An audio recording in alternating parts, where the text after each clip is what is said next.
sonupumsam.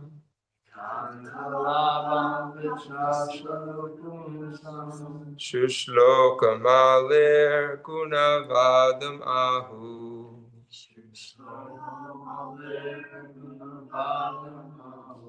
Shrutescha vidadvir upakritayam.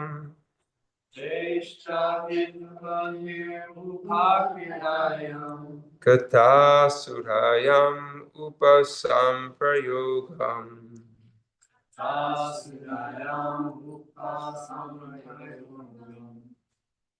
Anybody like to try?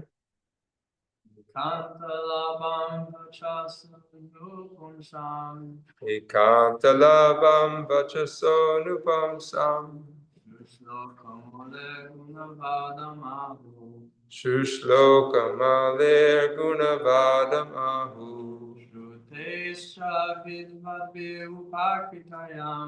Shrutescha vidadvir upakritayam.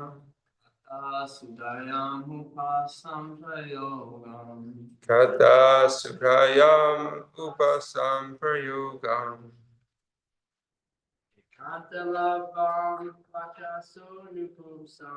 Ekantalabam vakasonupumsam.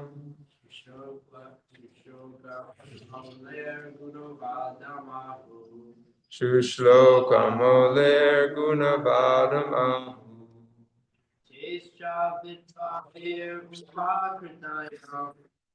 Tescha vidadvir upakritayam. Kata sudayam upasamprayogam. Ekantalabam vachasonupumsam. Ekantalabam vachasonupumsam. Shushlokamoler gunavadam ahu. Shushlokamoler gunavadam ahu. Shrutescha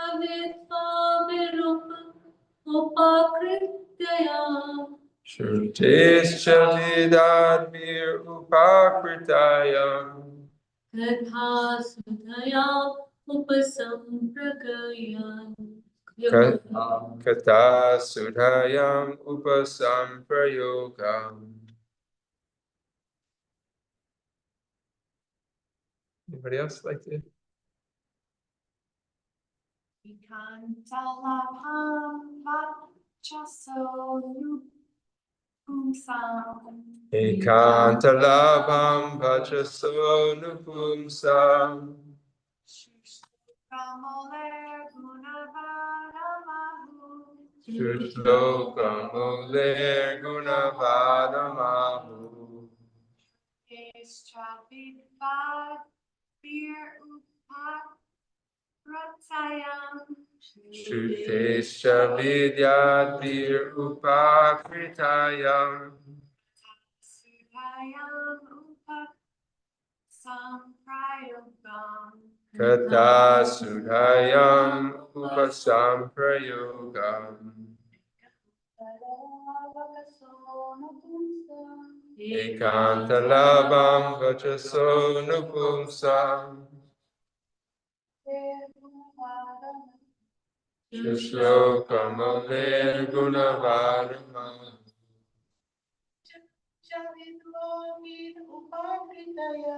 Shrutescha vidadvir upakritayam. Kata sudayam upasamprayogam. Okay, we'll move on to the synonyms. Eka anta, the one which has no comparison. Labhyam, gain. Vachasaha, by discussions. Nupumsam, after the Supreme Person. Shushloka, pious. Mole, activities. Guna vadam, glorification, Ahu. It is so said, Shrute, of the ear, Cha, also, Vid Vad Bi, by the learned, Upakritayam, being so edited, Katha Sudhayam, in the nectar of such transcendental message, Upasam Prayogam, serves the real purpose, being nearer to. Translation and purport by His Divine Grace, A.C. Bhaktivedanta Swami Prabhupada. The highest perfectional gain of humanity is to engage in discussions of the activities and glories of the pious actor. Such activities are so nicely arranged in writing by the greatly learned sages that the actual purpose of the ear is served just by being near them. Purport. The impersonalists are very much afraid of hearing the activities of the Lord, because they think that the happiness derived from the transcendental situation of Brahman is the ultimate goal of life. They think that anyone's activity, even that of the personality of Godhead, is mundane. But the idea of happiness indicated in this verse is different because it relates to activities of the Supreme Personality, who has transcendental qualities. The word guna vadam is significant because the qualities of the Lord and his activities and pastimes are the subject matter for the discussions of devotees. A rishi like Maitreya is certainly not interested in discussing anything pertaining to mundane qualities. Yet he says that the highest perfectional stage of transcendental realization is to discuss the Lord's activities. Srila Jiva Goswami therefore concluded that the topics regarding the transcendental activities of the Lord are far beyond the transcendental realization of Kaivalya happiness. These transcendental activities of the Lord are so arranged in writing by the great sages that simply by hearing of those narrations, one becomes perfectly self-realized. And the proper use of the ear and the tongue are also achieved. Srimad Bhagavatam is one of the great literatures, and the highest perfectional state of life is attained simply by hearing and reciting its contents. Wonderful verse and purport. Om Agena Timbarandasya Gyananjana Shalakaya Chakshur Umilitam Yena Tasmai Shri Guruve Namaha Shri Chaitanya Manobishtam Swapitam Yena Bhutale Swayam Rupa Kadamayam Dadati Swaha Padantikam Nama Om Vishnupadaya Krishna Prastaya Bhutale Srimate Bhaktivedanta Swami Niti Namine Namaste Saraswati Deve Gauravani Pracharine Nirvishesha Shunyavadi Paschatya Deshatarine Jai Shri Krishna Chaitanya Prabhu Nityananda Shri Advaita Gadadhar Shri Vasari Gaura Bhaktivinoda Hare Krishna Krishna Krishna Hare Hare Hare Rama, Rama Rama, Hare Hare. Our verse once again. The highest perfectional gain of humanity is to engage in discussions of the activities and glories of that pious actor. The pious actor is Krishna. Such activities are so nicely arranged in writing by the greatly learned sages that the actual purpose of the ear is served just by being near them. Srila Prabhupada begins his purport by discussing impersonalism, that upon hearing such statements, impersonalists become afraid, discouraged, because the term impersonalism, when it refers to God, indicates that he actually has no qualities, he has no form, and there is no relationship. God, or as they describe it as Brahman, is an impersonal, inconceivable force of energy, devoid of qualities, name, form. And there is a oneness of spirit that one merges into, and in doing so loses one's identity. And they consider this to be the ultimate happiness. The reason is because in comparison to this world, which consists of matter, there is form, there is name, there's qualities. And with form, name, and qualities also come limitations. Everything in this world, from the mountains that are created down to each individual snowflake, and how many snowflakes fall when in a snowstorm. We can't even count them because not one is the same. They all have their own unique quality. They're special in and of themselves. We don't think of it that way. We just think it's a snowflake. But each one of them, they say, has their own special form. There's not one that's identical to another. What to speak of, the atoms. And wherever we go, we see variety, we see qualities, we see relationship. So comparing matter to spirit, they say if matter has these qualities, spirit has to be opposite of such, without qualities. And sometimes spiritual nature is given this title, nirguna, without quality. It's the understanding, and what is meant by that is that it's without material quality. Because material forms, material names, material qualities, they all have limitations. You are bred, but you're only bred within this body.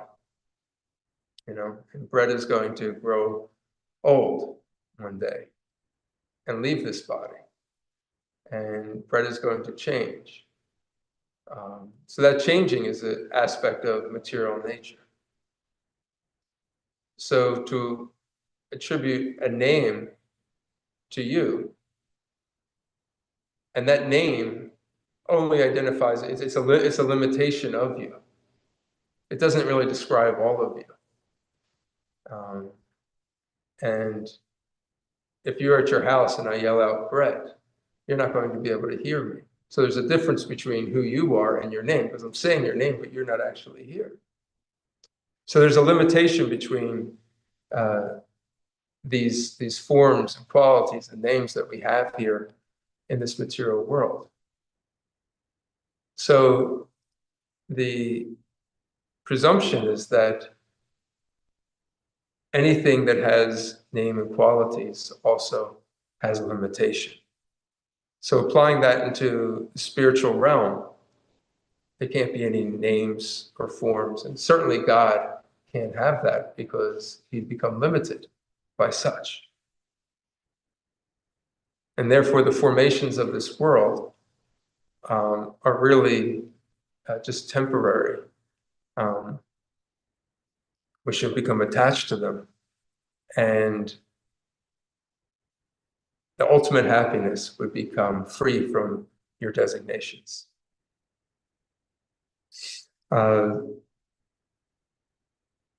It goes without saying that there's a limitation to that. There's a limitation just to that thinking. Yes, it's true, that's the way it is in the material world. But to say that in the spiritual world, you can't have spiritual qualities, you can't have spiritual names and spiritual forms that aren't bound by the same rules that they are in this material world.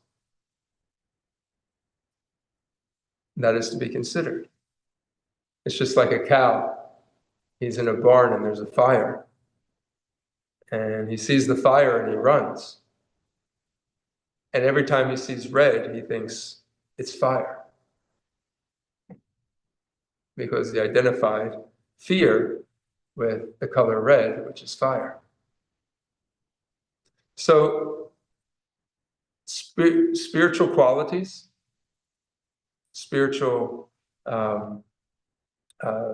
form, spiritual names, it's different than that of a material, those of the material nature. Impersonalists become afraid of such. Another reason for that is because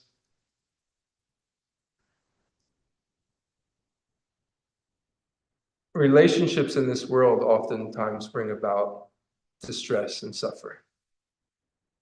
And to become free from that brings a sense of joy and happiness.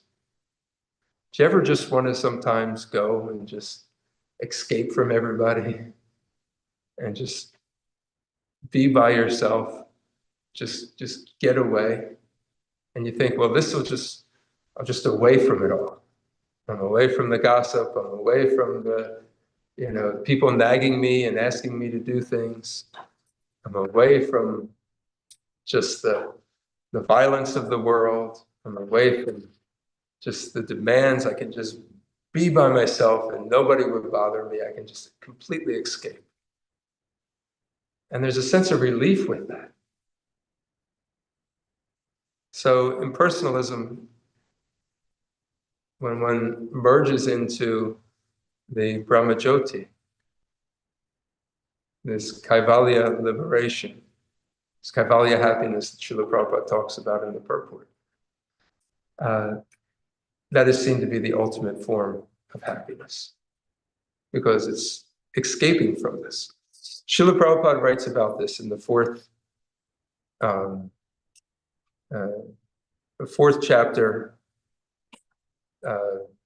10th verse of the Bhagavad Gita.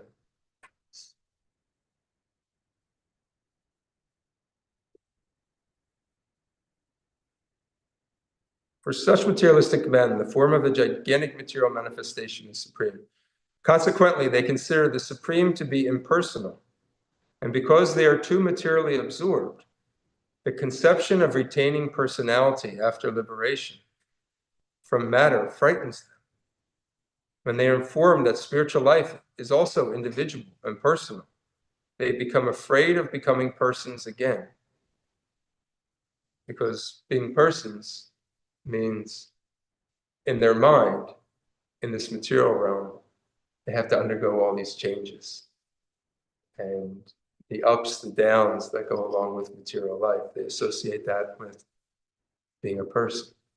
So they say, I don't want that. Once I escape this concept and I rise above the duality of this world, I don't want to re-enter into it in the spiritual world. I just want to merge with nothing and escape it all. And so they naturally prefer a kind of merging into the impersonal void. Generally, they compare the living entities to bubbles of the ocean, which merge into the ocean.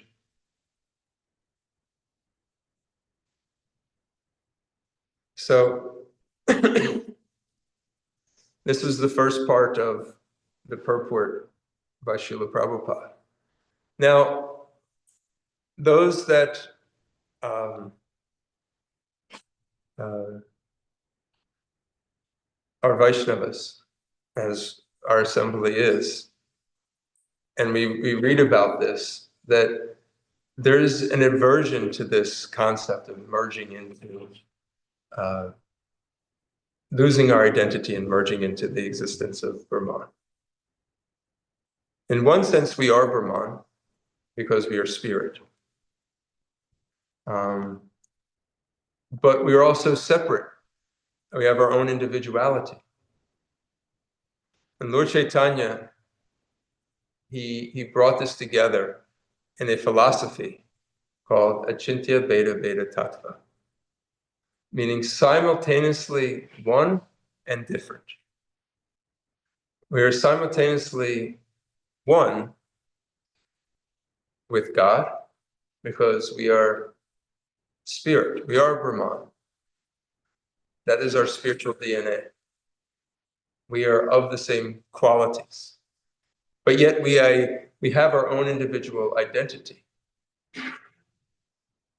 Qualitatively one, quantitatively different. A drop in the ocean has the same chemistry as the whole entire ocean. But on that drop of ocean, obviously, you can't sail a ship, or you can't have a ship go on. We are qualitative, and with that, we have our own individuality. We have our own independence, minute independence, because Krishna has supreme independence. Because we are of that same quality, we also have independence.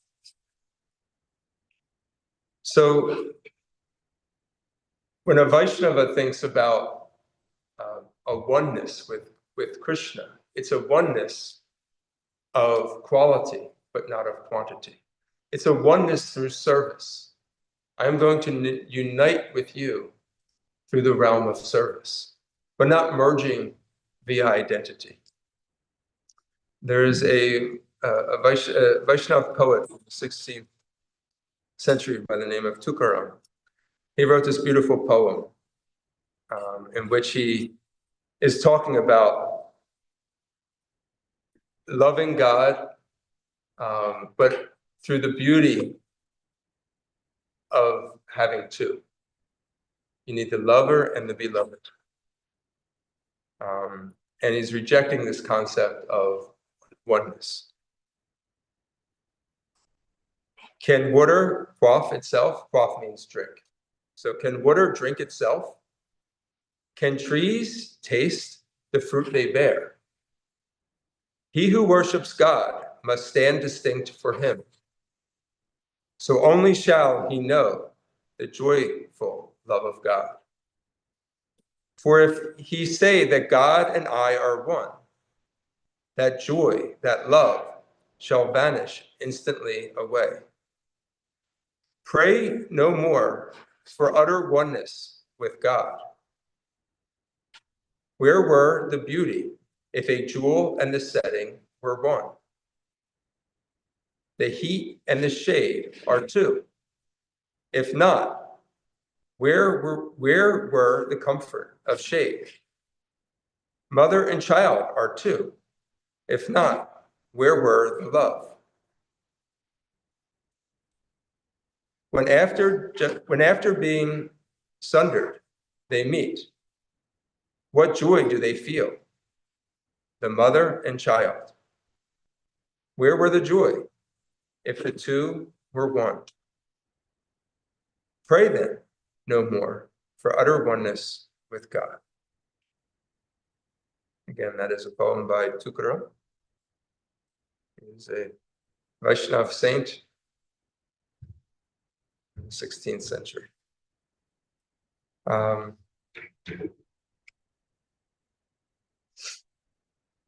So hearing these pastimes about Krishna is actually the joy for the devotee. This transcendental knowledge brings life. It's described in the word for word as nectar. Nectar means nourishment. And what's significant is that these aren't normal activities. And Srila Prabhupada talks about this because why would somebody like Maitreya Rishi, who has given up and renounced this world, be interested in mundane activities? Shri Shri Gauratai ki jai, Jagannath Baladev Subhadra Maharani ki jai, Shri Shri Radheshwar Bihari ki jai. Maitreya Rishi is not interested in who won the Super Bowl. He's not interested in these activities. He's gone off to the forest. He's renounced everything. So the fact that he is deriving such pleasure, Shukadev Goswami,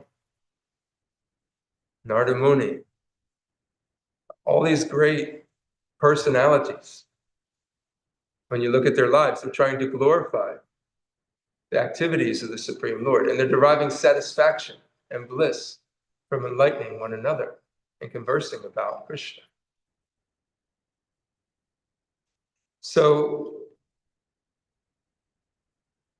when we have this transcendental knowledge, it actually brings about a joy and a comfort within our lives. When there's a mixture of the busyness of life and the combination of Krishna, sometimes we get that sense of relief. Sometimes we get a sense of, okay, this is a little bit of a burden. Okay, I got too much to think about right now, and I just don't have time to really relish Krishna's teachings. But when we stay with them, we understand that, and there's a consistency to hearing them. It starts to penetrate through our ignorance. And we start to find comfort in the words of the Gita, comfort in the words of the Srimad Bhagavatam. And going back to the 4th chapter of the Bhagavad Gita again at the end, Krishna describes this transcendental knowledge in 3 ways. One, he compares it to a boat. Then in that boat, it allows us to sail over the troubled waters of this material world. That when one is situated on the boat of transcendental knowledge, one becomes safe on this journey.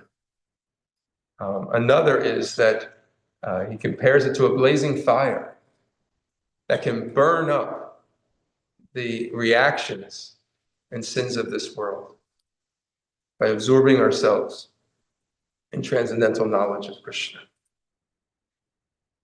And then the third one is he compares it, which Arjuna is familiar with, as a weapon that slashes the reactions of this world, the reactions of ignorance. Doubts is the word he uses. He can slash your doubts with a weapon of knowledge.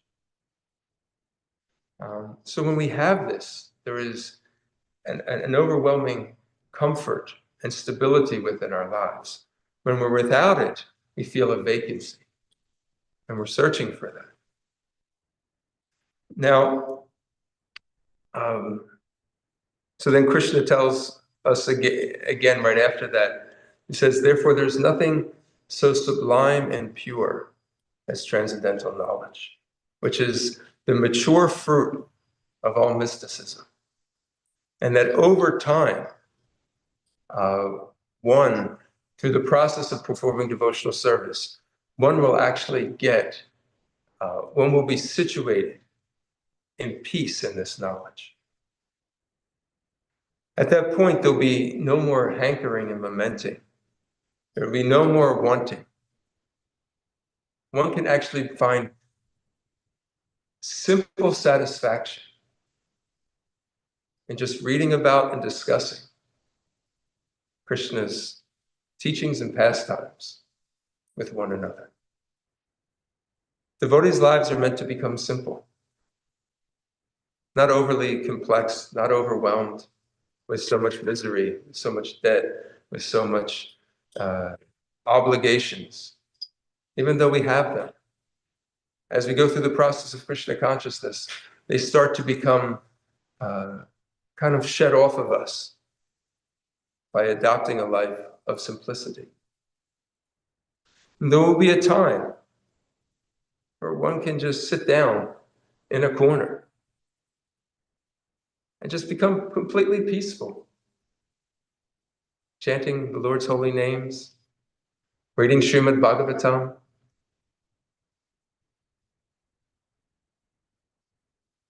their harmonium, kartals, and they just find peace in that. And there's no like, okay, what's next? Okay, I did this for, I did my half hour, and now I can go on with my day. No, there would just be a sense of satisfaction. Let me read more. Let me hear more. And when we do this, Krishna starts opening up more to us. You see this window into the transcendental world. And we can see this practically in the lives of devotees who practice this. When we're around them, when we observe their behaviors, we see how they live, how they prioritize certain things in life. Say, wow, this actually works. So this transcendental literature is paramount in our lives. And there's a couple components to it. So one is the knowledge itself, as it comes down through parampara. But to give this knowledge out, it actually has to be codified. It has to be written down. And the effort it takes to compile these types of books is extraordinary. The sacrifice of doing it. And why is it being done? So the information is not lost. And that a vast number of people can be able to take advantage of it. And then there's the writing of it. Then there's the publishing of such literature. And that is a huge operation in and of itself. We often take for granted how things get to us. We sit on a chair and we think, okay, well, okay, where did this chair come from? Where did the materials come from? Somewhere over in Thailand, somewhere, and somebody assembled it, and then they had to ship it. Okay, where did that ship come from? So people were putting that together. Well, the ship didn't run on itself; it ran on oil. Where did the oil come from? They had to pump it out, and people were working on it. So much comes into just one little thing for us to use, and we take these things for granted. But when we, just to get these literatures, they have to be published and they have to be shipped. And then once we have them, they're in our possessions. We have to take advantage of them and read them, study them. And when we study them, we begin to live with Krishna through his instructions. And Srila Prabhupada painstakingly, every night, he'd wake up in the middle of the night while everybody was asleep, and he would write. He would sleep 3 hours a day, take a short nap, because he wanted to finish the Srimad Bhagavatam, the translation, so that we would have it.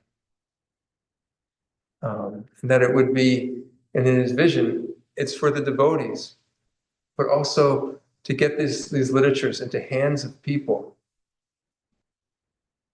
who don't know that they want it, but once they get it, they realize, this is what I was looking for all along. And this is the nature of transcendental knowledge. People are looking for it, but they don't necessarily know what they're looking for. And they may reject it because they don't have time, they're not interested. But when they do crack open the book and they start reading,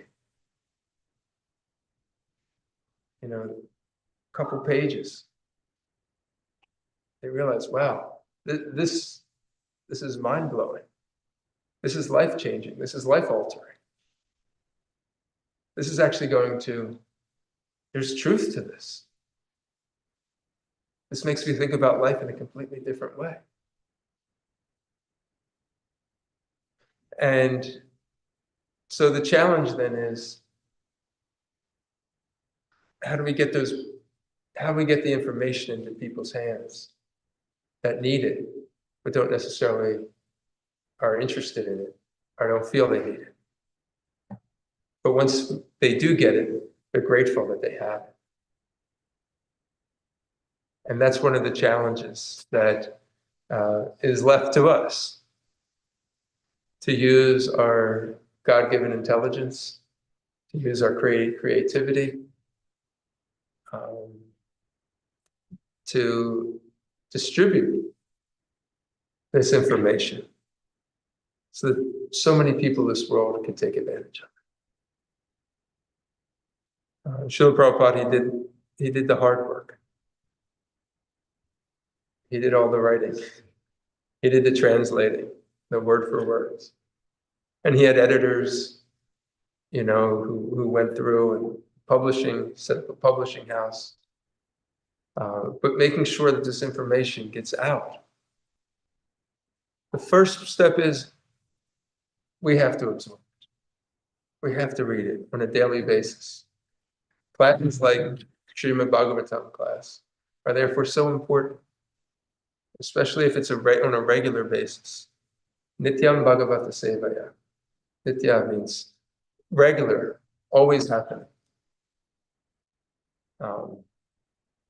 And then reading it ourselves, finding some time in the day where we're actually able to sit down and read. Find the peace in it. Wow, this is amazing. Our life starts to open up. I know what it's like. I experience it too. Just don't have time. Now's not the right time. But sometimes when it's not the right time, it is actually the best time. It's the time when you need it the most. And it could just be a verse here and there. But insertion of Krishna in your life is a requirement in order to have Krishna with us at all times. That remembrance will come to us. And then the gratitude for this knowledge and the fulfillment we feel when we're reading it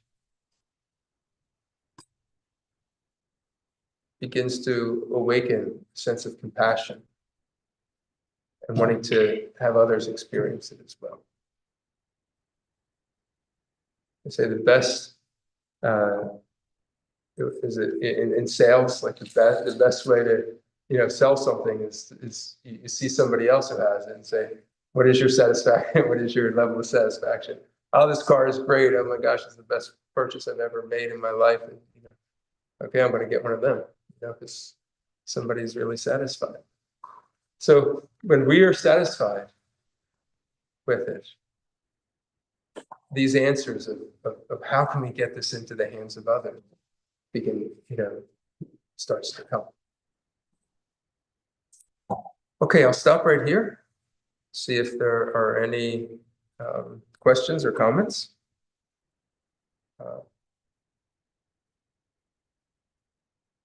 Realizations or thoughts? Dr. Brett? Just one question. In regards to the impersonalist's view on merging with the Brahmajit, their view in relation to the Vaishnav's view of Krishna's effulgence all around us and our appreciation through HG Dronācārya Dāsa. You kind of explain that difference, sort of? The difference between How the impersonalists, they see Brahmajyoti as one finite. Yeah.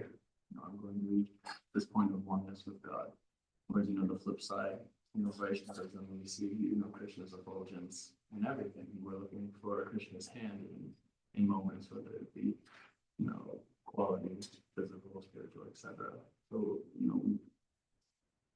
I always felt like there's a similar mindset that we're happy in this understanding of this inconceivable similarity and non-difference, whereas the impersonalists are always chasing after that the happiness that will come when they reach this inconceivable point of non-objectivity. So those that want to transcend the material world, they're ultimately seeking a sense of happiness. And for the impersonalist, that happiness is freedom from everything in this material world which brought them suffering. So whatever they can associate with that would bring them suffering, they want to be free from that when they transcend this world. So therefore, this idea of Brahman is very attractive for them, and they attach themselves to that. So they're searching for that happiness. That happiness is there, and for a devotee, as you mentioned, that happiness is also there, but it's experienced through the medium of service. And that this Brahman we understand philosophically as just the effulgence of that Supreme Being. So what the impersonalists are searching out is really just the effulgence of that Supreme Being. What is the source of the light? So the sun has sun rays, but it comes from the sun. The effulgence of that we see in the room, where we trace it back. Okay, it's actually coming from the light. So it's a different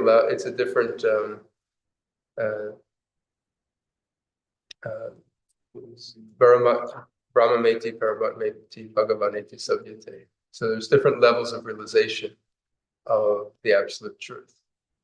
Brahman is one level of realization. Yeah. And oftentimes it's based upon your association. So where's your entry point into wanting to experience God or develop one's relationship with God? Where's your entry point? Your entry point is in impersonalism. You could very well easily get stuck there. That's why Lord Chaitanya, he really emphasized trying to stay away from those that are impersonalists. And it's interesting because he's not there. He's Krishna himself. I think part of the separation is like our appreciation for like the concept of Dukhalaya Mashatata. We understand that this place is going to be constant. There is going to be constant. Like now take that and something become absolute.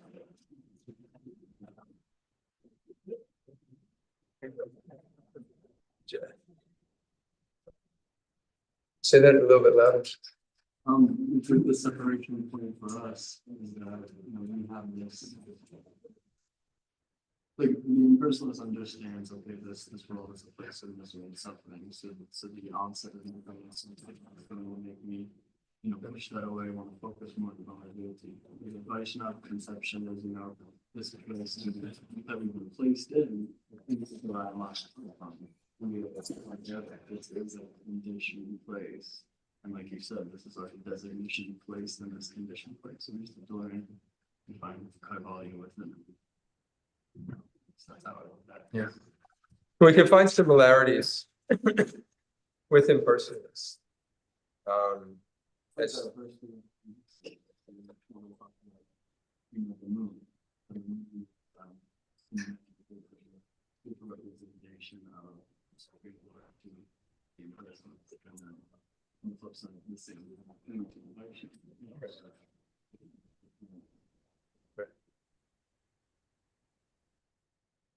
Yeah, thank you. Hare Krishna. Good point. Anything else before we close for today? Anybody online?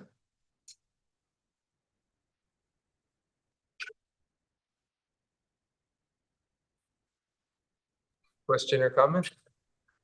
No comments. Thank you very much for the nice class.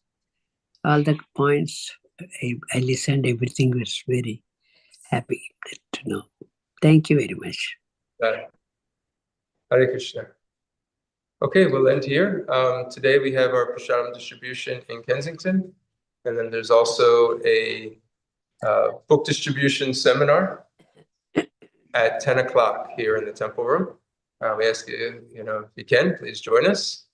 There'll be prasadam afterwards. Everybody have a wonderful Krishna conscious day. I wanted to also mention that on Monday is the appearance day of Srila Bhaktisiddhanta Saraswati Thakur, fast until noon. And we'll also have a program here in the temple honoring his life and teachings from 10 o'clock to noon. Okay. Have a wonderful Krishna conscious day. Srila Prabhupada ki. Hare Krishna. Hare Krishna. Hare Krishna. Hare Krishna, Prabhu. Thank you. Hare Krishna.